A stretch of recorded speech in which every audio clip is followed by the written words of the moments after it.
রাজস্থানের এই জয়ের পর পয়েন্টস টেবিলে যেন একেবারে তোলপাড় লেগে গেছে।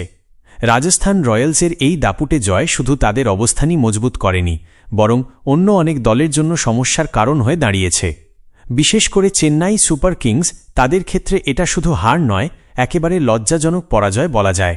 কারণ মাত্র 127 রানে অল আউট হয়ে যাওয়ার পর প্রতিপক্ষ যদি সেই রান 13 ওভারেই তুলে ফেলে, তাহলে সেটাকে সহজভাবে হার বলা যায় না, এটা এক ধরনের আধিপত্য দেখানো।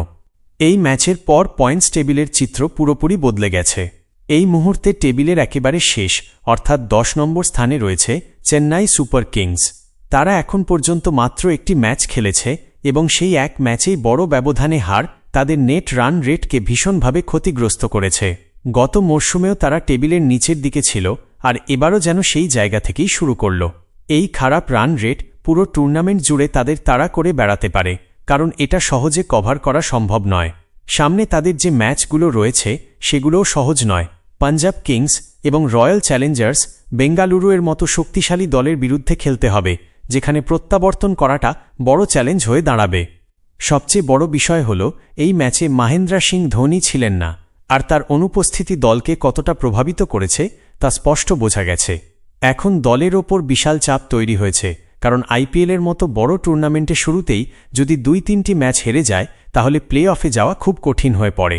সাধারণত 14টি ম্যাচের মধ্যে অন্তত 8টি জিততে হয় প্লে অফ নিশ্চিত করতে, তাই শুরুর দিকের হার দলকে মানসিক ও পরিসংখ্যানগতভাবে পিছিয়ে দেয়। অন্যদিকে 9 নম্বর স্থানে রয়েছে সানরাইজার্স হায়দ্রাবাদ। তারাও তাদের প্রথম ম্যাচে হেরেছে, বিশেষ করে রয়্যাল চ্যালেঞ্জার্স বেঙ্গালুরু এর বিরুদ্ধে। এখন তাদের পরবর্তী ম্যাচ কলকাতা নাইট রাইডার্সের বিরুদ্ধে, যারা নিজেরাও প্রথম ম্যাচে মুম্বাই ইন্ডিয়ান্সের কাছে হেরেছে। ফলে এই ম্যাচটা হতে চলেছে একদম ডু অর ডাই পরিস্থিতির মতো, যেখানে যে দল হারবে তারা টানা 2 ম্যাচ হেরে আরও চাপে পড়ে যাবে। 8 নম্বর স্থানে রয়েছে কলকাতা নাইট রাইডার্স, যারা প্রথম ম্যাচেই বড় ধাক্কা খেয়েছে।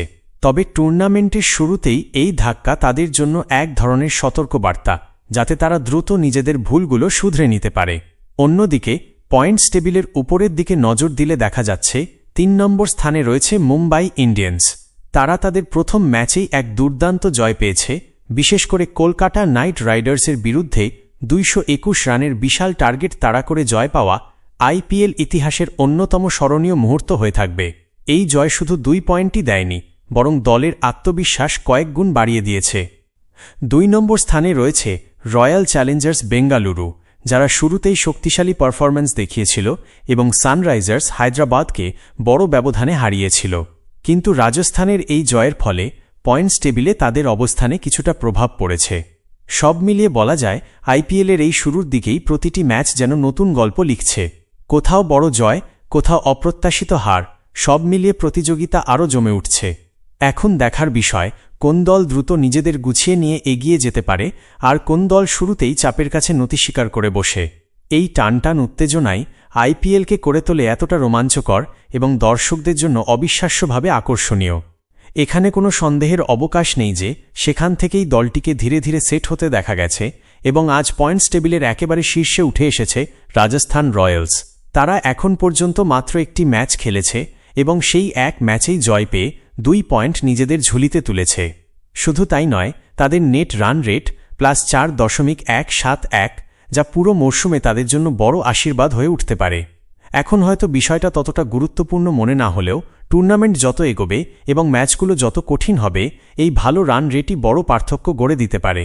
তাই শুরুতেই এমন শক্তিশালী অবস্থান তৈরি করা সত্যিই দলের জন্য বিশাল ইতিবাচক দিক। তাদের পরবর্তী ম্যাচ গুজরাট টাইটান্সের বিরুদ্ধে 4 এপ্রিল অনুষ্ঠিত হবে।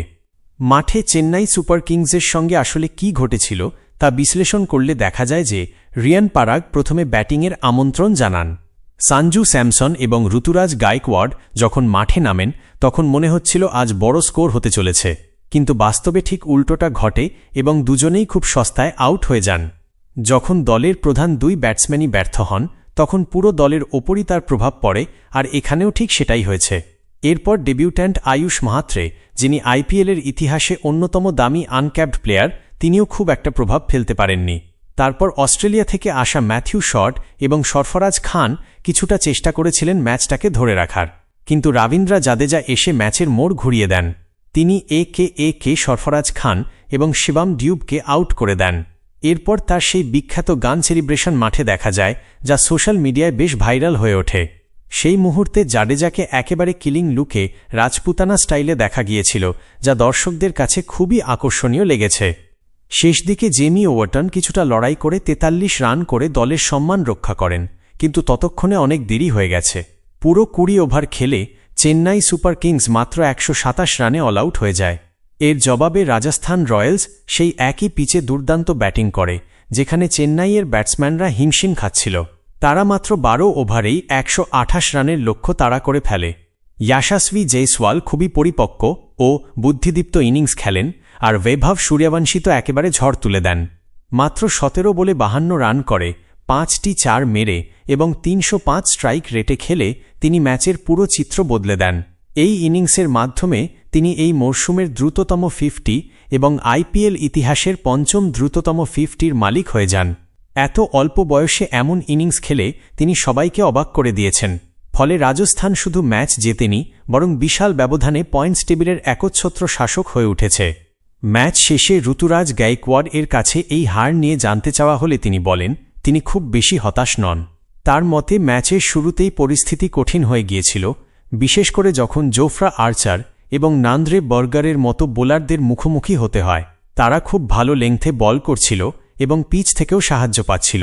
এমনকি স্পিনাররাও কিছুটা সুবিধা পাচ্ছিলেন। তিনি স্বীকার করেন যে ব্যাটিংয়ে আরও ভালো করা যেত এবং স্কোরকে 150-160 পর্যন্ত নিয়ে যাওয়া সম্ভব ছিল। তবে বর্তমান ক্রিকেটে কোন স্কোর নিরাপদ সেটা আগে থেকে বলা কঠিন, তাই সবসময় খেলায় মনোযোগ রাখা জরুরি।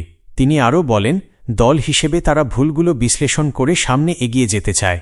3 দিনের মধ্যেই তাদের পরবর্তী ম্যাচ, তাই মানসিকভাবে শক্ত থাকা খুব গুরুত্বপূর্ণ। দলে অনেক তরুণ খেলোয়াড় আছে, তাই শুরুতে কিছুটা নার্ভাসনেস থাকাটাই স্বাভাবিক। কিন্তু একটি ম্যাচ খেলে এবং ভুলগুলো বুঝে নেওয়া ভবিষ্যতের জন্য ইতিবাচক দিক। ইম্প্যাক্ট প্লেয়ার নিয়মের কারণে ম্যাচের গতি প্রকৃতি দ্রুত বদলে যায়, তাই ব্যাটসম্যানদের নিজেদের উপর বিশ্বাস রেখে খেলতে হবে। বল যদি রেঞ্জে থাকে তাহলে আক্রমণ করতে হবে, এই মানসিকতা জরুরি।